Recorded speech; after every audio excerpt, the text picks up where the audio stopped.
dan semua perkara yang baru dalam masalah agama adalah bid'ah. Wa kullu bid'atin dhalalah, dan semua bid'ah itu sesat. Wa kullu dhalalatin finnar, dan semua yang sesat di neraka. Cuman orang sebagian gak kuat dengerin kayak gini. Padahal ini khutbah Nabi sallallahu alaihi wasallam. Kalau orang-orang yang dia gak kuat dengan kalimat ini, kemudian dia hidup di zaman Nabi sallallahu alaihi wasallam, kira-kira posisinya di mana dia? Menjadi sahabat yang mau mendengarkan dengan seksama dan setia, ataukah jadi orang munafik yang dia hadir tapi benci dalam hatinya, ataukah jadi orang kafir yang terang-terangan memusuhi? Hadis dari sahabat Jabir bin Abdullah radhiyallahu anhu. Kana Rasulullah sallallahu alaihi wasallam idza khataba. Rasulullah sallallahu alaihi wasallam ketika berkhutbah. Disampaikan waktu kapan? Waktu kapan? Berkhutbah. Berkhutbah itu berarti disaksikan oleh banyak orang atau sedikit orang? Biasanya banyak orang. Dan itu jadi rutinitas. Amma ba'du. Ini disebut dengan faslul khitab. Kalimat amma ba'du disebut apa? Disebut faslul khitab. Kalimat amma ba'du disebut apa? Faslul khitab. Masya Allah. Baik. Nyuting sing tiba nggak tahu ya, pokoknya gini. Yang belakang-belakang konsentrasi ya. Baik. Kalimat amma ba'du disebut faslul khitab. Faslul khitab artinya apa? Pemisah pembicaraan antara muqaddimah dengan isi khutbah. Amma ba'du fa inna khairal hadithi kitabullah. Sesungguhnya sebaik-baik al-hadith adalah kitabullah. Beliau menyebut Al-Quran dengan hadith. Dan ini juga yang Allah sebutkan dalam Al-Quran. Sebagaimana yang Allah katakan di surat Al-Kahfi. Allah Ta'ala berfirman di surat Al-Kahfi, "Fala'allaka bakhi'un nafsaka ala atharihim illam yu'minu bihadzal hadithi asafa." Yang dimaksud al-hadis di surat Al-Kahfi ayat 6 adalah Al-Quran. Fala'allaka bakhi'un nafsaka ala atharihim. Mungkin kamu akan stres, ya, tertekan, disebabkan karena perbuatan buruk yang mereka lakukan ketika mereka tidak illam yu'minu bihadzal hadis. Ketika mereka tidak beriman kepada hadzal hadis. Hadis ini yaitu Al-Quran. Maka salah satu di antara nama Al-Quran adalah Al-Hadis. Kok aneh Pak, Quran disebut hadis. Hadis ya hadis, Quran ya Quran. Itulah istilah yang disebutkan dalam dalil. Karena isi Al-Quran adalah kalimat-kalimat pembicaraan. Sehingga salah satu di antara nama Al-Quran adalah Al-Hadis. Inna khairal hadis kitabullah wa khairal hadyi hadyu Muhammad sallallahu alaihi wasallam. Ini ada dua cara baca. Bisa dibaca khairal hadyi hadyu Muhammadin sallallahu alaihi wasallam. Bisa dibaca khairal huda huda Muhammadin sallallahu alaihi wasallam. Bisa dibaca apa? Yang pertama? Yang kedua? Alhamdulillah. Besok kalau khutbah Jumat harus sudah bisa ya. Masya Allah.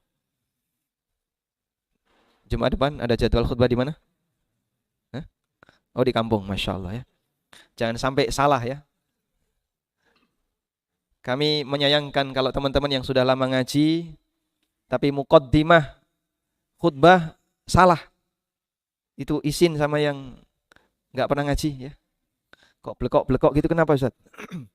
Nah itu, wallahu alam, dia sudah bertahun-tahun ngaji ya tetap salah ya. Wa na'udzu min syururi anfusina. Wa na'udzu min syururi anfusina. Kurang ya. Dan itu sering kayak gitu ya. Kadang baca innal hamdalillah enggak lengkap ya, salah. Itu sering dalam muqaddimah ketika mau ceramah, mau memimpin rapat, mau menyampaikan pendapat atau mengawali kajian, nah, jangan sampai itu terjadi pada yang sudah lama ngaji ya. Kalau yang baru ngaji juga jangan sampai terjadi ya.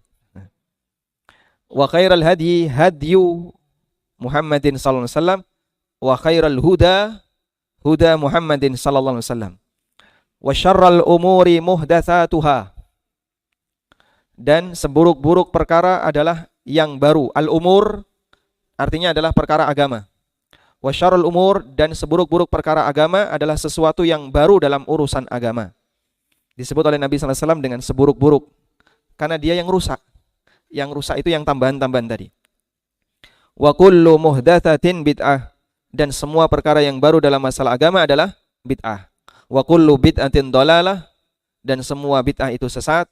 Wa kullu dhalalatin finnar, dan semua yang sesat di neraka. Cuman orang sebagian gak kuat dengerin kayak gini. Padahal ini khutbah Nabi sallallahu alaihi wasallam. Ya artinya bayangin aja ya. Kalau orang-orang yang dia gak kuat dengan kalimat ini, kemudian dia hidup di zaman Nabi sallallahu alaihi wasallam, kira-kira posisinya di mana dia? Menjadi sahabat yang mau mendengarkan dengan seksama dan setia? Ataukah jadi orang munafik yang dia hadir tapi benci dalam hatinya? Ataukah jadi orang kafir yang terang-terangan memusuhi? Tinggal ada 3 pilihan. Sehingga kalau kalimat seperti ini gak kuat didengerin, saya gak kuat kalau yang menyampaikan itu ANB atau Ustadz Fulan. Tapi kalau Rasulullah SAW saya kuat. Lah kamu hidup di zaman siapa? Kalimatnya sama. Kalimat yang disampaikan sebagaimana yang dulu pernah disampaikan oleh Rasulullah SAW. Berdasarkan hadis yang diriwayatkan oleh An-Nasa'i. Kullu bid'atin dhalalah. Masya Allah. Itu apa? Panas banget bagi mereka yang dengerin yang gak kuat. Pak, kalau jenengan hadir di masjid Rasulullah SAW, lalu beliau menyampaikan ini, tinggal ada 3 pilihan. Jadi sahabat yang menerima dengan setia dan mereka menerima dengan sukarela, atau jadi munafik yang dia datang dengerin tapi benci dalam hatinya, atau jadi orang kafir yang memusuhi. Bapak mau yang mana? Gak ada pilihan yang lain sebagai seorang mukmin kecuali dia harus jadi yang pertama. Ya makanya kalau kalimat ini Anda dengar, apa susahnya sih diterima? Kecuali kalau Anda mencintai bid'ah. Padahal Nabi sallallahu alaihi wasallam menyebut kullu bid'atin dhalalah. Wa kullu dhalalatin finnar, dan semua yang sesat itu di neraka. Baik. Terus masalahnya, Pak, tidak semua bid'ah itu sesat. Prinsip seperti ini dipahami oleh para sahabat Nabi sallallahu alaihi wasallam. Sehingga mereka punya pernyataan yang sama sebagaimana yang pernah disampaikan oleh Rasulullah sallallahu alaihi wasallam. Ibnu Umar radhiyallahu anhu pernah mengatakan, kullu bid'atin dhalalah wa in ra'ahan nasu hasanah. Semua bid'ah itu sesat meskipun masyarakat menganggapnya baik.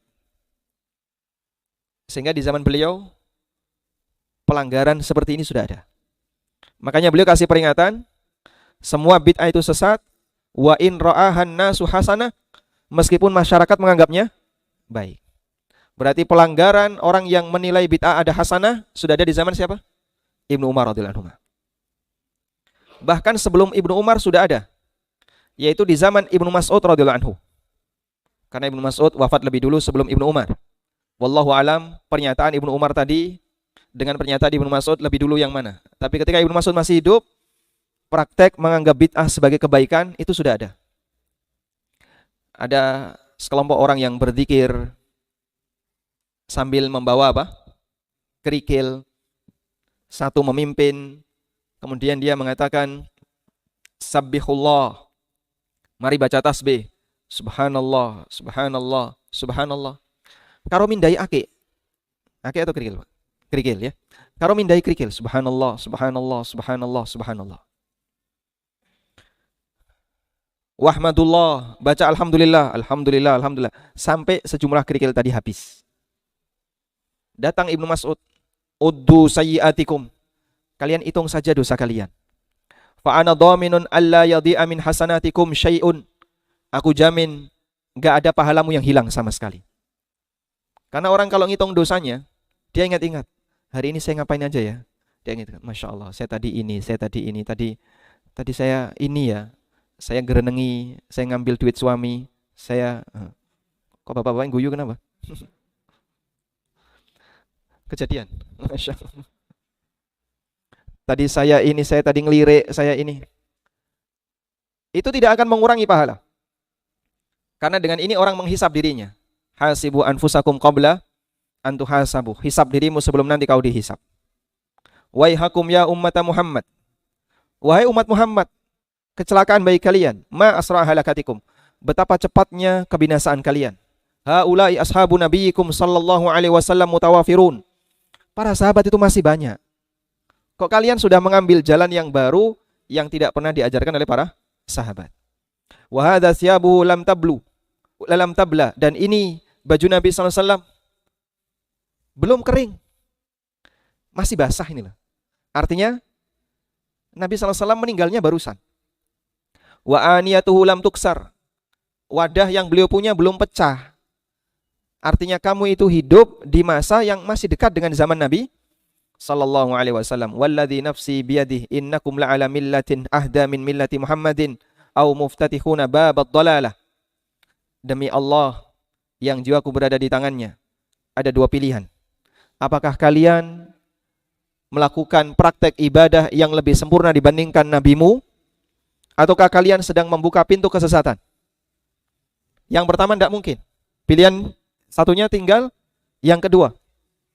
Lalu mereka mengatakan, ya Aba Abdurrahman, ma nuridu illa khaira. Wahai Ibnu Mas'ud, niat kami itu baik. Sehingga mereka menganggap perbuatan mereka ini apa? Baik. Maka dijawab oleh Ibnu Mas'ud, wa kam mim muridin lil khairi la yusiba. Betapa banyak orang yang menghendaki kebaikan tapi dia tidak mendapatkan kebaikan itu. Sehingga ini jadi prinsip bahwa ada orang yang dulu di masa Ibnu Mas'ud mereka sudah melakukan praktek bid'ah yang dilarang dalam syariat dan mereka anggap itu sebagai perbuatan yang baik. Wallahu a'lam.